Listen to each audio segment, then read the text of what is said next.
RS, dua huruf yang kalau di Porsche, penggemar Porsche, ini huruf yang legendaris.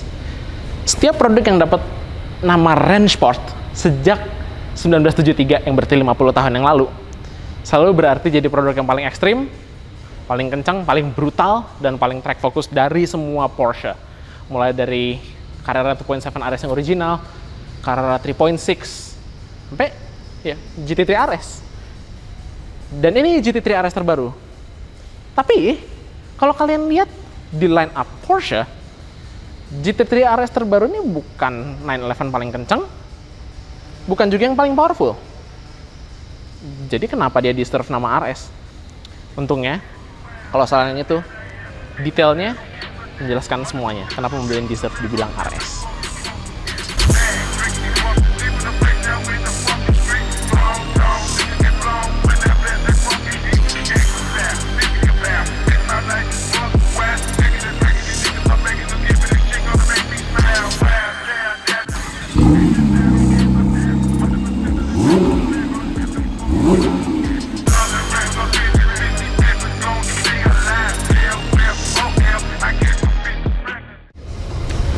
Sejarah brand ini, Rennsport, kalian bisa tilik lagi ke tahun 1973 ketika Porsche untuk pertama kalinya pakai brand RS di mobil mereka. 911 Carrera RS 2.7. Itu basically dibikin jadi kayak semacam road racer, jadi mobil jalanan yang bisa dipakai buat balap juga.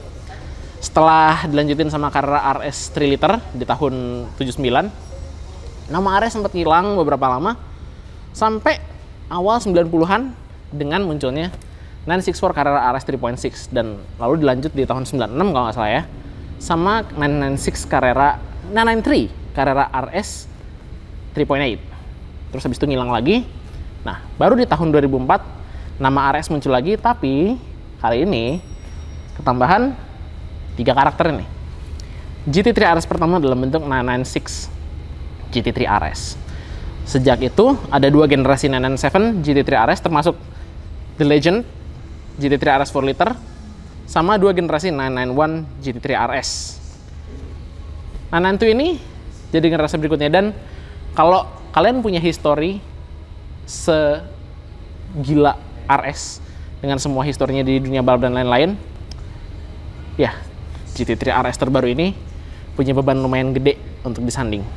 Jadi kira-kira dia bisa nggak ya lift dengan ekspektasi kayak gitu? Biasanya yang namanya GT3 RS itu jauh lebih ringan dibanding GT3 standar atau bahkan Porsche lainnya. Tapi karena platform 992 ini sangat integrated dengan komputernya, jadi kita nggak bisa kayak dulu PCM delete dan lain-lain tuh nggak bisa. Jadi bukannya main di lightweight, walaupun mereka masih main di pengurangan bobot, GT3 RS terbaru ini fokus di aerodinamika. Yang pertama, mereka punya active aero di sini. Active aero pertama ada di bawah sini. Jadi di bawah lantainya ini ada 2 flaps di kiri dan kanan. 2 flaps ini bisa ngebuka atau nutup sesuai dengan kebutuhan. Apakah dia mau nambah downforce atau ngurangin drag. Nah, karena ada flap ini, radiator nggak bisa ditaruh di sini. GT3 RS itu punya 2 radiator. GT3 biasanya punya 2 radiator. Karena ini nggak bisa, GT3 RS pakai 1 radiator yang ditaruh tengah. Radiator ngeluarin panas. Jadi dia butuh satu cara untuk mengekstrak panas keluar dari radiator ini. Maka dari itu kenapa di sini ada vent gede ini. 2 vent gede ini dipakai untuk ngeluarin panas dari radiator. Nah, sayangnya udara panas itu kan nggak bagus ya. Makanya kenapa diarahkan pakai vent sini. Nah, by the way, karena ini isinya radiator, nggak ada bagasi di sini. Seriusan, GT3 RS nggak punya bagasi. Selain itu tadi, bagian depan ada juga si vent ini di samping, ini untuk ngurangin tekanan dari wheel well di sini. Jadi ngurangin ke sini.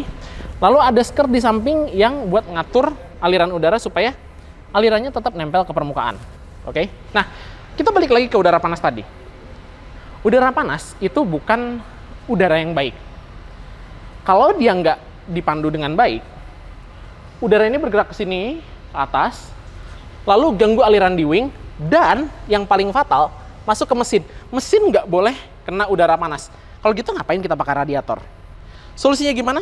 Porsche pinter di sini. Pertama, atap double bubble jelas. Yang kedua, sirip ini. Sirip ini dirancang sedemikian rupa supaya mengalihkan aliran ini dari ekstraktor depan. Bukannya ke sini, tapi dia dialihkan ke samping mobil. Jadi basically dia ngebuang udara panasnya semua ke sini. Pertama, supaya mesinnya nggak ngisep udara panas, jadi tetap udara dingin yang masuk. Dan kedua, supaya nggak disrupting aliran ke wing belakang yang nanti akan kita bicarain. Di samping lagi nih, ini ada lubang. Mirip kayak 911 Turbo, tapi ini bukan buat mesin. Ini buat rem. Sekarang, ini. Wing ini. Wing ini jadi fitur utama GT3 RS yang baru. Ini jadi pembicaraan banyak orang. Kenapa? Ini wing kalau kalian lihat dari samping, dia lebih tinggi daripada atap mobilnya. Ada gitu wing mobil jalanan lebih tinggi dari atap mobilnya. Dan lebih gila lagi, dia ada di RS.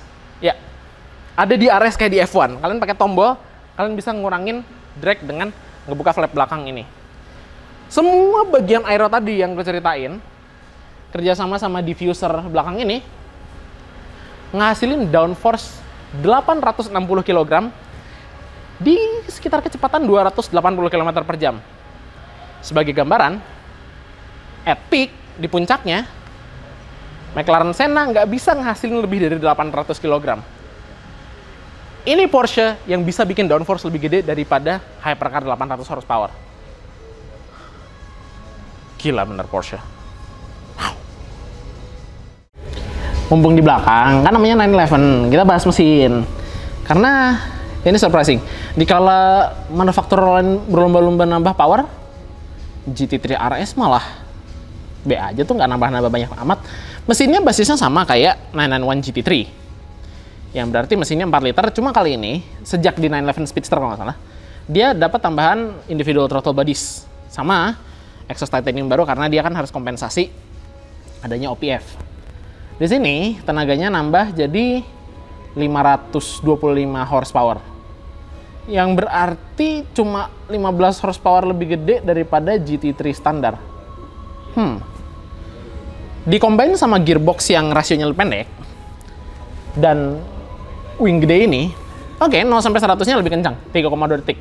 Lu bayangin mobil rear wheel drive bisa 0 sampai 100 3,2 detik doang. Sekencang rata-rata supercar 4 wheel drive nih. Tapi top speednya cuma tembus 296 km per jam. GT3 RS tapi nggak 300 km per jam. But then again, kalau kalian di track, sejujurnya nggak banyak track di mana kalian bisa tembus 300 km per jam. Mungkin oke, di mana di Le Mans, di Mulsanne Straight kalian bisa tembus 300 gitu. Misalnya di Camel Straight-nya Spa juga bisa mungkin tembus 300, tapi di track lain mungkin nggak segitunya, nggak terlalu butuh yang namanya top speed. Dan kalau memang fokusnya di performance di track ya, Porsche melakukan pilihan yang tepat sih sebetulnya. So ya, walaupun mungkin dia lambat, nggak lambat juga. Jadi dia kenceng tapi lambat. Gimana cara jelas ini? Gitu deh. Ya, tentu aja. Tadi kan kita udah bahas soal aero. Sebenarnya pengurangan bobot tetap ada. Dengan penggunaan carbon fiber di segala tempat, di mana? Kap mesin, di atap. Pintunya juga carbon fiber loh. Pintunya carbon fiber, terus fender depan juga karbon. Total dia ngurangin bobot lumayan. Awal nggak tahu berapa konfirmasinya, tapi di spek paling ringan, GT3 RS itu beratnya 1450 kg. Sebagai perbandingan, GT3 RS generasi sebelumnya yang 991.2, dia beratnya 1430 kg. Jadi mobil ini dapat banyak teknologi, dapat PCM lengkap, terus dapat active aero di belakang, dapat rear wheel steering dan lain-lain. Tapi beratnya cuma 20 kg lebih berat dari yang generasi sebelumnya. Lumayan edan sebenarnya. Nah, kalau kalian mau spek paling ringan tadi, kalian harus mesen yang namanya Weissach Package. Weissach itu nama kota kecil di dekat Zuffenhausen, itu markasnya Porsche Motorsport. Nah, bedanya apa sama yang standar? Well, bonnetnya sama atapnya ini part painted. Yang bonnetnya dia part painted, atap sama section rear wing carbon fiber. Semuanya carbon fiber, naked carbon fiber.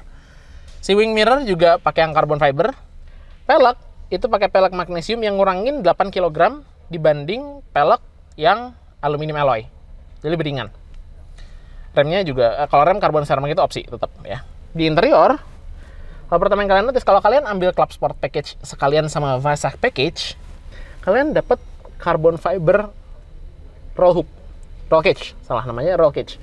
Dia nggak besi kayak biasanya. Kalau yang Club Sport Pack yang biasa, dia pakai roll cage besi. Ini nggak, ini carbon fiber.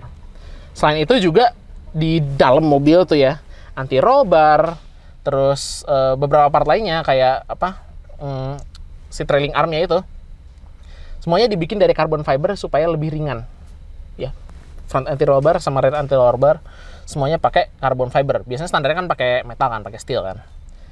Nah, yang menarik dari Weissach Package ada satu opsi yang sebenarnya aku lumayan suka. Di mode standar, yang versi standar, pedal shiftnya tuh plastik.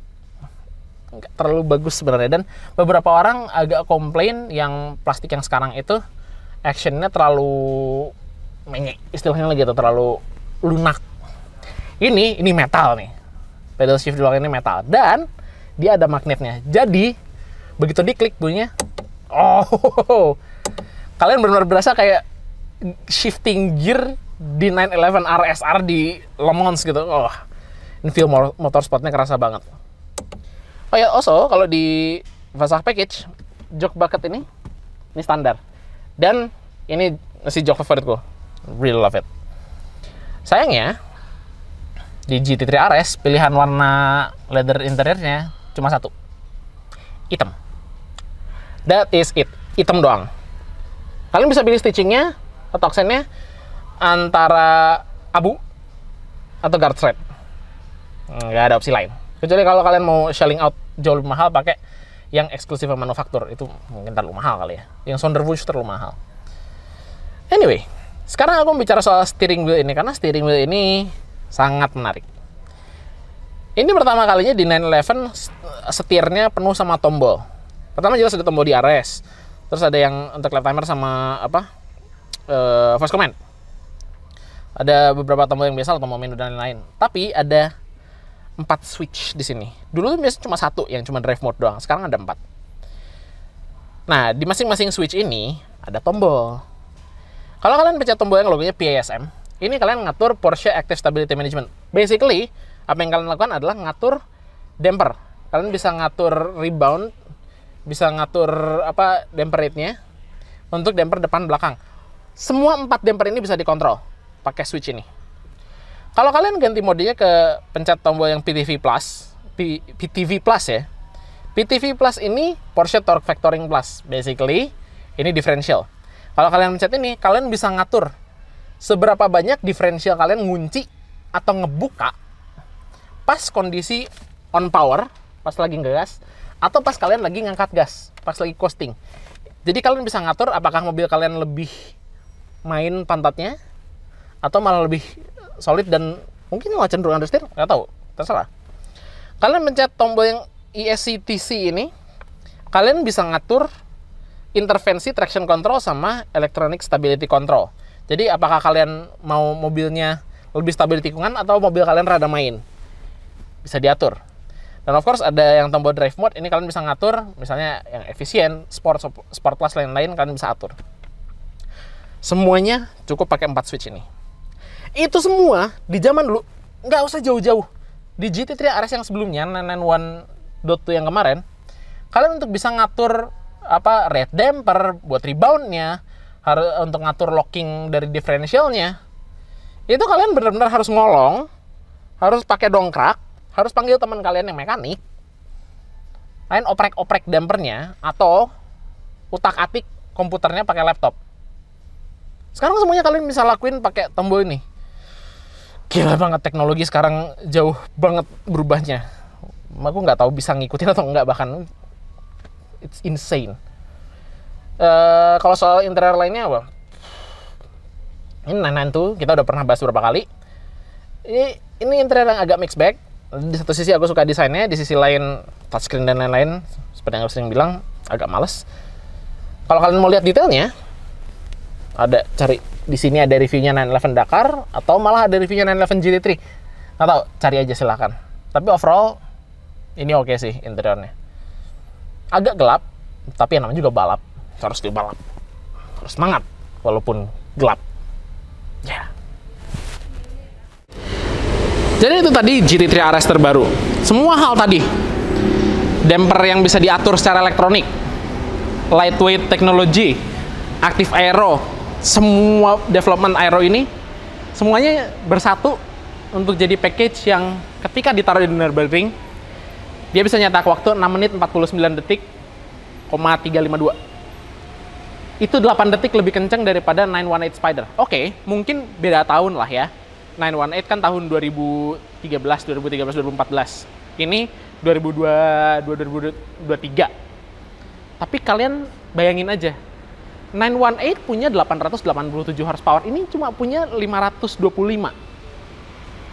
911 dengan 525 horsepower bisa ngalahin hypercar hybrid 887 horsepower. Kalau itu bukan progres, nggak tahu lagi namanya apa. Jadi, apakah GT3 RS terbaru ini deserve untuk dibilang RS walaupun dia lebih lambat daripada Porsche lainnya? Iyalah, masa dia nggak bisa dibilang RS? Statusnya well deserve. So cool this thing. Anyway, itu tadi review dari GT3 RS. Mungkin kalian inget awal tahun 2023 ini kita ke Porsche World Roadshow dan kita udah bikin preview dari GT3 RS sedikit-sedikit. Tapi itu kan waktu itu nggak bisa in-depth. Sekarang karena kita bisa langsung lihat mobilnya tanpa ada constraint waktu lah istilahnya, kita bisa lihat lebih dekat dan ya, mind is blown. Thank you banget buat Glamour Auto Boutique udah nyempatin waktunya. Kalau kalian mau ngambil GT3 RS ini, buruan karena GT3 RS itu produksinya nggak banyak. Porsche agak ngelimit waktunya dan kalian harus rebutan untuk bisa dapat GT3 RS. Jadi kalian mendingan langsung kontak aja, siapa tahu ada slotnya. Anyway, seperti biasa, thank you buat yang udah nonton. Jangan lupa kalian komen apa yang kalian suka dari GT3 RS terbaru ini. Jangan lupa seperti biasa juga subscribe, kasih like, dan jangan lupa nyalain notifikasi. Hampir lupa, supaya kalian nggak lupa dan kalian bisa tetap up to date sama video-video terbaru kita, entah itu review, entah itu spotting dan lain-lain macam lah. Oke, sampai ketemu lagi di review selanjutnya. Bye bye.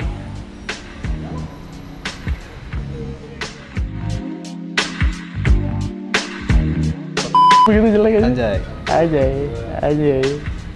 Begitu. Lihat depan. Kapan lagi ya? Jarang ngomong nih. Nah. Itu cuma dia kan yang paling kecil sih. Ayo, Ya. 2, 3. Ya. Sports dia.